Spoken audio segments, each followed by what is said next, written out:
आप वाज़े तौर पर डील का तासुर दे रहे हैं। आपने कल बात की थी, आज आपने फिर ट्वीट भी किया और बाकी बातों के बारे में भी बात की, और आप ही का नाम लेकर आज बैरिस्टर गौहर खान साहब से सवाल हुआ तो उन्होंने कहा तो दीवार पे लिखा हुआ नजर आ रहा है, और किस केस में गिरफ्तार करते।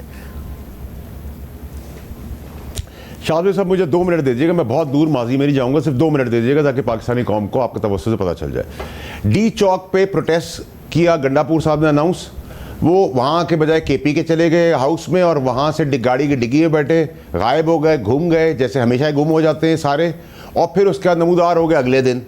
उसके बाद जिस गवर्नमेंट को पीटीआई कहती थी कि नून लीग की गवर्नमेंट फॉर्म 47 की गवर्नमेंट है, उसको उन्होंने लीगली इंडोर्स किया, शिक बाय शिक उनके साथ चले, हमने वाला हम प्याला उनके साथ रहे, उनसे पर्क्स लेते रहे, गाड़ी, प्रॉपर्टी, ट्रैवलिंग, तनख्वाहें, अपने काम कराती रही। उसके बाद फिर एक 18 तारीख को प्रोटेस्ट अनाउंस करती है तहरीक इंसाफ मुल्कगीर, जिसमें वो खुद भी नहीं निकलते और मक्खी का बच्चा भी बाहर नहीं आता। फिर उसके बाद ये कहते हैं कि हम बानी साहब से मिलने जाएंगे, 15 दिन से कह रहे थे, हमें नहीं मिल रहे थे, पीटीआई कह रही थी। फिर जाते हैं, कोशिश करते हैं कि निकल जाएं, उसमें से 3 का बहाना करके 5 अंदर जाते हैं, उधर से कहते हैं कि अब हम मौलवी साहब के पास जा रहे हैं, मौलाना फजल रहमान के पास, लेकिन केपी के हाउस में जाके प्रेस कॉन्फ्रेंस करते हैं। फिर रातों रात उससे बाइकआउट कर देते हैं, भाग जाते हैं, भगौड़ापन दिखाते हैं, जबकि ऑपोजिशन थी उसके खिलाफ वोट देती, तरमीम के खिलाफ वोट देते, वो भी नहीं दिया। और उसके बाद जब भाग गए उस चीज़ से तो क्लीन चिट दे दी, तरमीम को वोट नहीं दिया, शिकों को वोट दिया, ये भी अजीब मजाक है। उसके बाद उन्होंने कहा कि जी बंदे खा गए, हाथ तोड़ दिए, गोली मार दी, तेजाब फेंक दिया, सब कुछ कर दिया, करने के बाद वोट भी नहीं लिए उनसे, वहाँ भी बैकफायर हो गई उनकी कहानी झूठी जो थी। फिर उमर रईफ साहब ने तकरीर की, उनकी बॉडी लैंग्वेज उनका साथ नहीं दे रही थी क्योंकि सब कॉम्प्रोमाइज़ थे। उसके बाद फिर उसके तसलसल में आपने देखा कि ये रिहाई हुई, रिहाई के ऊपर कोई हिडन ब्लाइंड FIR नहीं थी और VIP तरीके से गाड़ियाँ भी अंदर गईं। उसको फेडरल सिक्योरिटी के अंदर सिक्योरिटी की गाड़ी ने साथ छोड़ा उनके साथ। वो इतनी थकी हुई थी, परेशान थी, 9 महीने के बाद आई थी, वो बनी गाला नहीं ठहरी, उनके बच्चे वहाँ नहीं आए और वो अचानक से लाहौर का कह के पेशावर पहुँच गई क्योंकि वहाँ एक सारी क़यादत बैठी हुई है। तो इस डील के अंदर या इस व्हीलिंग के अंदर या इस तासुर के अंदर आप मुझे बताएं कैसे इनको पता था कि 4 दिन, 5 दिन, 1 हफ्ता पहले से ही बनी गाला के अंदर पेंट और रोगन होना शुरू हो गया जो 12 साल से नहीं हुआ था। कौम मेरी सारी बातें इग्नोर कर दे। और इसी दौरान फिर पेंट रोगन के बाद एक लेटर आता है 62 सेनेटर्स का अमेरिका से। वो एक्चुअली लॉबिस्ट के थ्रू मिलियंस और करोड़ों रुपए देकर उनसे एक लेटर आता है जो इमरान खान साहब को बताया जाता है आपके हक में है, लेकिन वो क्यों लेटर इस टाइम पे आता है ताकि इमरान खान और एस्टेब्लिशमेंट में फासले और बढ़ जाएं। और उसके बाद सेंटकॉम जो अमेरिका की एस्टेब्लिशमेंट कहा जाता है, वो एक तवील तसलसल से तारीफ़ें करती है चीफ ऑफ आर्मी साहब जनरल आसिम मुनीर साहब का। तो फिर दो अलग अलग चीज़ें आ गई। और उसके बाद मुझे अफसोस तकलीफ़ ये है कि इस आदमी को सब ने, इन्होंने सेक्रीफाइस भी की, खान साहब ने तकलीफ़ें भी उठाई, एक जद्दोजहद भी की, गलतियाँ भी की, मिस्टेक्स भी उनसे कराई। उसके बाद उस आदमी को बेचकर, उस आदमी को एक सियासी जहन्नुम की आग में फेंक कर, जिस डील के अंदर, जिस तासुर के अंदर उनके लिए कुछ नहीं है, सब निकल गए। क्योंकि बच्चों के हाथों लोग मजबूर होते हैं, जो कपड़ों से ज़्यादा करीब है इमरान खान साहब के, वो भी बच्चों के आगे मजबूर हो जाते हैं। गोगी फ्रेंडशिप जो है ना, पूरी दुनिया में माल और मर्यादा की जो दोस्तियाँ हैं वो नज़र आती हैं। फिर आप 62 सेनेटर्स को उछालते हैं कि उन्होंने ख़त लिख दिया, तो भाई हम 64 सेनेटर कल ख़त लिख देते हैं कि अमेरिका अपनी ग्वांटानामो बे की जो जेल है उसमें सारे आदमी छोड़ दे, उससे क्या फ़र्क पड़ता है। मगर और दूसरा आप तो इन्हीं के कहने पे, शाहज़ाद साहब 1 मिनट, इन्हीं के कहने पर पीटीआई से मुलाकात खान साहब की पीटीआई के लोगों ने बंद करवाई थी और आज भी अपनी इनकी बहनों को भी रोक रही है कि इमरान खान साहब की बहनें रिलीज़ ना करें। लेकिन आज के दिन मैंने अपनी जो भी बसात है छोटी मोटी, अपना जोर पूरा लगाऊंगा कि उनकी बहनें आ जाएं क्योंकि वो अपने भाई से मुखलिस हैं। फिर फॉरवर्ड ब्लॉक की बात आ गई, फिर आपने देखा इन्होंने आपस में इल्जामात एक दूसरे के ऊपर डाले, इन फाइट की, तो कॉम्प्रोमाइज तो सारे ही हैं और इक़्तिदार का खेल है सारा। आप ऐसा लग रहा है ये इम्प्लाई कर रहे हैं कि बुशरा बीबी डील करके बाहर आई है ना। द प्रॉब्लम इज कि असल में बात यह है कि एस्टैब्लिशमेंट से उनकी मजीद गिरफ्तारी मैनेज नहीं हो सकी। 31 जनवरी से वो गिरफ्तार हैं, तोशाखाना केस में सज़ा हुई, मुअत्तिल हुई, इद्दत केस में सज़ा हुई, सज़ा ख़त्म हुई, 9 मई के मुकदमात उन पर लगाए गए, ख़त्म हुए, 190 मिलियन पाउंड केस में ज़मानत हो गई, ट्रायल अभी मुकम्मल नहीं हुआ, तोशाखाना 2 केस में फिर गिरफ्तार किया, फिर ज़मानत हो गई। अब 9 माह से वो अंदर हैं, अदलिया उन्हें ज़मानत देती है तो मेरिट पर ज़मानत हुई ना। आप डील का तासुर देकर ये साबित करने की कोशिश कर रहे हैं जैसे बुशरा बीबी ने अकेला छोड़ दिया इमरान खान साहब को। देखिए जी, मैं तो तासुर किसी किस्म का नहीं दे रहा। कौम बेवकूफ़ नहीं है, ना कौम पागल है। आप और मुझसे ज़्यादा वो स्मार्ट कौम। मुझे एक बात का जवाब शादी साहब, आप बहुत इंटेलिजेंट आदमी, मुझे बताएं, एक आदमी की जमानत कल हुई, मान लिया उनको कल से पता था, बकौल गौहर साहब के दीवार पे लिखा था, ये एक हफ्ते से कैसे तैयारियां होनी थी, 10 दिन से बनी गाला के अंदर पेंट रोगन कैसे हो रहा था जो 12 साल से नहीं हुआ, यहां तक कि बार बैरियर्स भी पेंट हो गए, पौधे भी लग गए। ये जरा चेक तो करवा लें आप अपने। मैं झूठ बोल सकता हूं, आपका कैमरा तो नहीं झूठ बोलेगा, अपने रिपोर्टर से पता करवा लें आप। सब जो मुख्तलिफ रिपोर्टर्स हैं वो इस हवाले से जरूर ये बात बता रहे हैं, मगर इसका मतलब है आप तो अदलिया पर सवाल उठा रहे हैं। अगर ये डील के तहत हुआ है तो आप कह रहे हैं एस्टैब्लिशमेंट बुशरा बीबी और अदलिया की डील हुई थी, इस बुनियाद पर जजेस ने उनको जमानत दी है। देखिए शाहजेब साहब, मैं सिर्फ आपको इतना, अदलिया तो अब आज़ाद है। आप तो, हम लोग तो तासुर ये भी दे रहे थे कि 26 तरमीम के बाद अदलिया जो है वो बिल्कुल रिवर्स हो जाएगी। तो ये तो क्लैरिटी हो गई ना कि अदालतें अब खुली है, जैसे थी वैसी हैं, अपने फैसले कर रही है। एक तो ये तासुर खत्म किया साहब, या तो आजाद है या तो आजाद है या फिर बुशरा बीबी और एस्टैब्लिशमेंट की डील का हिस्सा है। दोनों में से एक बात हो सकती है, दोनों बातें नहीं हो सकती। नहीं शाहजेब साहब, आपका जो शो है ना, आप खुद भी कन्विंस्ड हैं कि तसलसल से जो मैंने आपको तफसील बताई है उसके अंदर मुझे आप इन तफसील के अंदर ऑब्जेक्ट करें कि ऐसा नहीं था, ऐसा हुआ, ऐसा नहीं ऐसा हुआ, ऐसा नहीं ऐसा हुआ। आप खुद भी कन्विंस्ड हैं, बिकॉज़ नहीं व्हाट्सएप उसी पे, व्हाट्सएप में मदद के साथ मैं फायरी सवाल करते हैं। व्हाट्सएप में मदद के साथ नहीं कन्विंस्ड, और मैं उसी पे सवाल कर रहा हूं कि अगर चले इस्लामाबाद, आप कह रहे हैं कि बनी गाला पे रंगो रोगन हो रहा था, तो वो पेशावर क्यों चली गई? पेशावर इसीलिए गई कि वहां पे वो ज्यादा महफूज महसूस करती हैं, उन्हें दोबारा गिरफ्तारी का वहां पर नहीं है। अगर उनकी डील होती तो वो बैठ जाती बनी गाला। नहीं, क्योंकि उनको ये लगता है कि आईबी ने बनी गाला को बक किया हुआ है, और जिस किस्म की बातचीत हो रही है और जो सियासी खेल रचाया गया है उसमें गढ़ पेशावर नहीं होना है। मतलब इसके लिए रॉकेट साइंस की जरूरत नहीं। 9 महीने से डील है तो फिर बगिंग होने से उन्हें क्या डर है? भी आराम नहीं करेगा। पर डील हो गई है तो बग होने से क्या डर है उन्हें?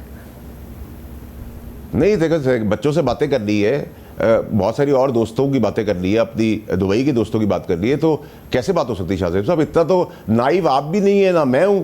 लेकिन अगर आपने मुझसे सवाल किया तो मेरा पूरा जवाब की कॉन्टेशन के अंदर चले जाए तो आप क्लियर हो जाएंगे कि अभी आइंदे आने वाले दिनों में आपको ये सब कुछ अनफोल्ड होता हुआ नजर आएगा, सालों में नहीं, हफ्तों और महीनों के अंदर।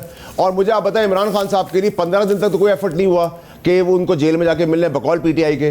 वो ऐसा क्या हुआ कि फॉर्म 47 जिसको कहते हैं उसको लीगल गवर्नमेंट मान के उनके कहने पर उनके परमिशन लेकर पहुंच भी गए? ये सवाल आपके नहीं उठता। और इस पूरी ट्रांजैक्शन के अंदर इमरान खान साहब को क्या मिला? इमरान खान साहब के लिए मजीद सियासी जहन्नुम में उसको धकेल दिया है। वहाँ फैज़ हमीद साहब शवाहिद दे रहे हैं, वो उनके करदा ना करदा गुनाह उनके ऊपर थोप रहे हैं। यहाँ पूरी पार्टी थोप रही है, जो कपड़ों से ज़्यादा करीब है वो भी थोप रहे हैं। भाई, बच्चों के आगे शाहजेब साहब लोग मजबूर हो जाते हैं। आप अपने पेरेंट्स से पूछेगा कि आप देर से भी आते हैं ना तो वो डर जाते होंगे, परेशान हो जाते होंगे, मजबूर होते हैं हर माँ बाप। और फिर जब माल का हो, बच्चों का प्रेशर हो, तो बहुत कुछ हो जाता है। लेकिन इसके कतई नज़र मैं तो आपसे कह रहा हूँ, तसलसल से जो सारी चीज़ें हुई उसमें इमरान खान साहब को क्या मिला? इसके अंदर इमरान साहब को कौन सा रिलीफ मिलेगा? इमरान साहब के लिए तो मुश्किलें बढ़ना शुरू हो गई है। और मैं तो ये चाहता हूँ कि उस आदमी ने जो करदा गुनाह है वो तो चलो ठीक है, लेकिन ना करदा गुनाह की सजा तो उसको ना दें। मैं तो उनको उस वक्त भी रोकता रहा, और जब उन्होंने मुझे बुलाया भी निकालने के बाद अंधेरी रात के अंदर तो मैंने इनकार किया। और फवाद चौधरी साहब जब आए, मैंने उसको भी कौम के आगे रखा। तो मैं तो सच बोलने से पीछे नहीं हटूंगा, मैं तो कौम को बताऊंगा, और कौम मान गई है। ये जरा बताएगा, ये लोग बिकाऊ है, और ये तो वो पीटीआई थी नहीं। व्हाट्सएप ये बात नहीं समझ में आई कि निकालने के बाद भी मैं गया, रात के अंधेरे में मैंने समझाया, फवाद चौधरी भी इस बात की गवाही, जो भी आपने बात की, क्या है? नहीं शाहजेब साहब, नहीं सुनिए सर, मैंने ये कहा, जब मुझे निकाल दिया गया उसके 6-8 महीने के बाद लाहौर में उन्होंने मुझे बुलाया, रात के अंधेरे में बुलाया। मैंने कहा मैं रात के अंधेरे पे नहीं आऊँगा, ना मैं पार्टी ज्वाइन करूँगा, मैं दिन के उजाले में आऊँगा। फवाद चौधरी साहब बहुत करीब थे इमरान खान साहब के, उन्होंने मुझे घर पे आके बोला कि यार कोई मसला नहीं है, रात के अंधेरे मिल रहे। मैंने कहा नहीं, क्योंकि मेरे बॉस रह चुके हैं, मेरे लीडर रह चुके हैं, जो उन्होंने मुझे सिखाया था, मुझे याद है, उनको याद नहीं है। उन्होंने कहा है मैं ज़रूर आऊँगा, लेकिन दिन के उजाले में आऊँगा, छुप छुपा के नहीं आऊँगा। मेरी तो बड़ी क्लैरिटी है सर इसके अंदर, और मेरी तो आज भी क्लैरिटी है, मैं इसी चीज़ों से रोक रहा था। मगर आपने, अब जैसे आप मुलाकात की बात कर रहे हैं, अब आज मुलाकात के हवाले से भी जज साहब ने बड़ा स्ट्रेट ऑर्डर दिया कि इमरान खान साहब को यहाँ लेकर आएँ और मुलाकात कराएं। यानी कि फिर हुकूमत मजबूर ही हुई ना कि इमरान खान साहब को इस्लामाबाद हाई कोर्ट में पेश करना पड़ेगा, पेश करेंगे तो कैमरे होंगे, इमरान खान साहब मंजर आम पर आएंगे। इससे बेहतर है कि मुलाकात करा दे। फिर सलमान अकरम राजा साहब, फैसल चौधरी साहब और शाहीन साहब की, शुएब शाहीन साहब की मुलाकात कराई गई। वो भी कोई डील तो ना हुई ना, वो भी अदालत ने मजबूर किया तो हुआ। सर फिर अदालत का अगला ऑर्डर भी जो मैंने आपके चैनल्स में सुना है, उसमें उन्होंने कहा कि 26 से रेगुलर होंगी मुलाकातें, ऐसा ही है? तो रेगुलर मुलाकातें तो होनी है ना कि अडयाला जेल में मुलाकातें तमाम कैदियों की बंद रहेंगी ताहयात। तो सर फिर मुझे कोई ख्वाब तो नहीं आया था सर कल के दिन के मैं ये भी बात कर दूं और आज उसका ऑर्डर निकल आए, तो इत्तफाक हसीन इत्तफाक यहाँ भी हो गया, तो कहीं तो सर मुझे मार्जिन दे देना कि मैं सच बोल रहा हूँ कौम से। सब आपके पास तो इंटेरोगेशन में फंसा आजकल के, तो सर मैं तो आपके आगे हाथ जोड़े खड़ा हो जाऊंगा क्योंकि मैं आपसे नहीं जीत सकता। सब आजकल के हालात में तो आपके पास मार्जिन ही मार्जिन है वार्डर साहब, मगर सिर्फ मसला ये हो रहा है कि आपकी जो प्रेडिक्शन है जब वो सही साबित होती है तो उसके साथ इंप्लाई ये हो रहा है कि सिर्फ 3 पार्टीज इन्वॉल्व नहीं है उसमें अदलिया भी इन्वॉल्व है कि अदलिया के जजेस जो इतनी सख्ती से अहकाम जारी कर रहे हैं वो भी आपको पहले से पता था, वो भी एक पूरा तय था। शाहजेब साहब देखिए मेरे ख्याल से बिटवीन द लाइंस आपने बहुत सारी बातों का जवाब भी दे दिया, लेकिन क्योंकि मैंने अब सीख लिया है कि मैं अदालत की और उनके जजेस की इज़्ज़त करता हूँ, ना उससे आगे करता हूँ कुछ, ना उससे पीछे कुछ करता हूँ, ना उसके दाएं करता हूँ, ना उसके बाएं करता हूँ, बस इज़्ज़त करता हूँ। ये मेरा जवाब होगा सर। बस अब अगर फिर साथ में भी बताइएगा कि ऐसा है कि ज़ाहिर इस्टेब्लिशमेंट का इस हुकूमत का एक ऑब्जेक्टिव था, वो थी आइनी तरमीम कराना, चीफ जस्टिस की तैनाती, आइनी अदालतें, ये सारे के सारे मामला थे। खौफ पैदा हो गया था अगली तैनाती से, तहरीक इंसाफ को एक उम्मीद पैदा हो गई थी उस तैनाती से। ये ऑब्जेक्टिव अचीव हो गए तो खुद इस्टेब्लिशमेंट भी टेम्परेचर नीचे लाना चाहती है, इसलिए मामला को ठीक करना चाहती है। देखिए सर, ना तो ये 26वीं तरमीम कोई आखिरी तरमीम है, अब तारीख पे तारीख नहीं होगी, अब तरमीम होगी तरक्की होगी, तरमीम होगी तरक्की होगी, यही मैंने आपको बहुत पहले बता दिया है। ना कोई डील ऑफर हो रही है इमरान खान साहब को एस्टेब्लिशमेंट की तरफ से, ना कोई डील है। तो इसके अंदर जो डील है और ढील है वो सब कुछ माइनस इमरान खान सबके लिए है, और फॉरवर्ड ब्लॉक भी आपको नज़र आता हुआ नज़र आएगा। इसमें कोई, आप जब अगले शो पे इंशाल्लाह बुलाएंगे तो आप कहेंगे ये भी आपने कहा था, आप फिर क्रॉस क्वेश्चन करेंगे, मैं अगली आपको प्रेडिक्शन दे दूंगा। तो इंशाल्लाह ये काम चलता रहेगा। लेकिन तकलीफ दे अमल ये है कि एक आदमी के करदा गुनाह तो इमरान खान साहब की चले अपनी जगह पर है, लेकिन जो ना करदा गुनाह सब डालकर उस आदमी की पॉपुलैरिटी के ऊपर पैसे भी कमा रहे हैं, सियासत भी कर रहे हैं, सेनेटर भी हैं, MNAs भी हैं, चीफ मिनिस्टर भी हैं, और सारे मज़े भी कर रहे हैं, बच्चे भी पैसा बना रहे हैं, आज़ादियाँ भी कर रहे हैं। ये जुल्म है, ये तकलीफ दे अमल है। हमने तो 15 साल उस आदमी के साथ गुजारे हैं, हमें जो शिकायत है हम आज भी उस पर खड़े हैं, वो भूल गए। इसी चीज़ से उनको रोक रहे थे कि वो इस दलदल में ना जाएं, लेकिन अब मैं इसको दलदल नहीं कहता, अब इसको मैं सियासी जहन्नुम की आग कहता हूँ जिधर इनको छोड़ के गए। और मेरा ख्याल से जो मेरी ड्यूटी बनती है कि मैं पूरी कोशिश करूं कि उनकी बहनें बाहर आएँ, वो मुखलिस है, कम से कम वो अपना रोल प्ले कर ले जाके, वही जाके बता दें अगर, क्योंकि जिनकी रसाई होनी चाहिए PTI की तरफ से अच्छे लोगों की, उनकी रसाई तो इन सारे बिकाऊ माल और कॉम्प्रोमाइज लोगों ने रोकी हुई है। और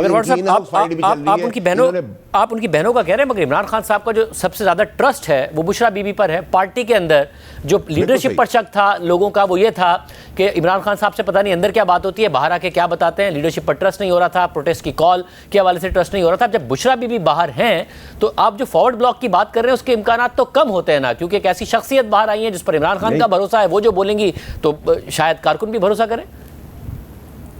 बहुत अच्छी बात, बिल्कुल यू आर स्पॉट ऑन।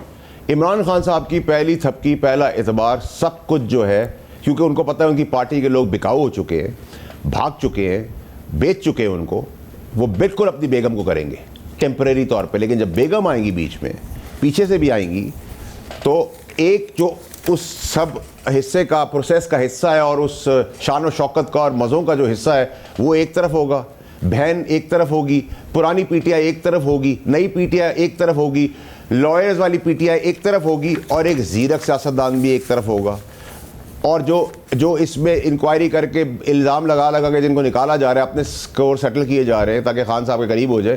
तो अभी तो मैं आपको हफ्तों और महीनों की प्रेडिक्शन कर रहा हूँ, मैंने सालों की प्रेडिक्शन तो नहीं की, और अल्लाह ने चाहा तो ये भी इंशाल्लाह बात ठीक होगी। लेकिन तकलीफ दे अमल है वो ये कि ना करदा गुनाहों की सज़ा और जहन्नुम की आग जो है सियासी तौर पर, वो इमरान खान साहब का जुल्म, बर्बरियत उनके अपने लोग और उनके कपड़ों से भी ज़्यादा करीब लोगों ने की है। मतलब अभी तक मुझे ऐसा लग रहा था आपको इंतहा से ज़्यादा फिक्र हो गई इमरान खान साहब की बहनों की कि वो बाहर आए, और इमरान खान साहब की अब ऐसा लग रहा है आप खुद चाह रहे हैं कि इमरान खान साहब की बहनें बाहर आएँ ताकि बुशरा बीबी और इमरान खान साहब की बहनों की आपस में लड़ाई हो और पार्टी के अंदर और टूट फूट हो। शाहजेब साहब देखिए, आपको मैंने पहले ही रिक्वेस्ट की थी कि आपसे मैं नहीं जीत सकता, आपने अच्छा किया, एक कॉनोटेशन दिखाई, ये कॉनोटेशन भी सही हो सकती है, वो कॉनोटेशन भी सही हो सकती है, लेकिन जो मैंने आपको प्रेडिक्शन की है वो कॉनोटेशन इंशाल्लाह सही निकलेगी, हमेशा की तरह, दावा भी और वादा भी। आपने 26वीं तरमीम में भी मैंने कहा था ज़्यादा नंबर हैं, हम जा रहे हैं अकेले, वो भी पूरा हो गया। आ गए तो इज़्ज़त बच जाएगी, वो भी हो गया। महीनों पहले कहा था मौलाना साहब आ रहे हैं, वो भी आ गए।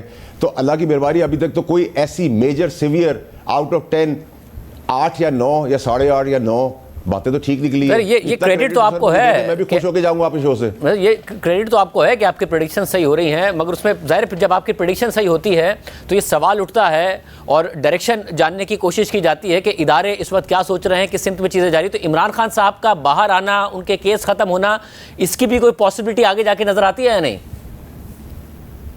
देखिए जी, कानूनी तौर पे और दुनियावी तौर पे तो मुझे इस पर कोई क्वेश्चन नज़र नहीं आ रहा आज के दिन तक। लेकिन मैंने इस मुल्क के अंदर जेल से ऐवानों में भी जाते हुए देखा है और जेल से फांसी के फंदे हुए भी जाते देखा है। तो हिस्ट्री को पाकिस्तान की बहुत ज़बरदस्ती रही। लेकिन as of now Imran Khan साहब के साथ ना कोई डील है, ना कोई ढील है, ना कोई बातचीत है, ना कोई निगोसिएशन है, ना कोई चीज़ है। उनके लिए मसले मसाइल बढ़ना शुरू हो गए हैं और बढ़ेंगे।